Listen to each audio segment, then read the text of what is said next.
Everyone, today I'm going to be showing you how to install our AC signal converter 7 to our LED controller. Keep in mind that our current LED controller may not need this, so definitely call us and verify if you know the information on your operator.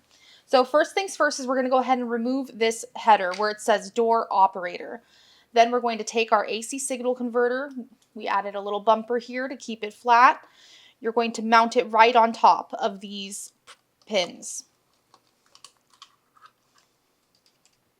And then you're going to screw the AC signal converter down onto the pins. This ensures the connection, which makes sure that we receive the signals that we need to hear. Now, fun fact about the AC7, let me get this a little closer for you guys. Here you can see that we have a DC ground, close to, close, open to, open, aux to, and aux.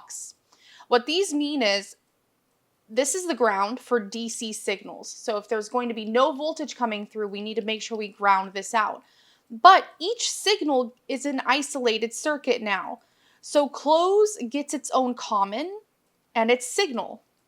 Open gets its own common and its signal. And then our safety gets its own common and its signal. So you would place a jumper from one of each of these. So open and close, for instance, back to DC ground. Unless you have AC signals, then you would do one open and one close to the common of the operator.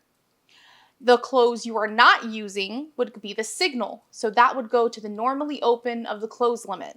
And the open you are not using as a common isn't that now the signal. That would go to the normally open of the open limit. Make sure all of your dip switches are set to AC if you have AC voltage coming through, and you will be good to go.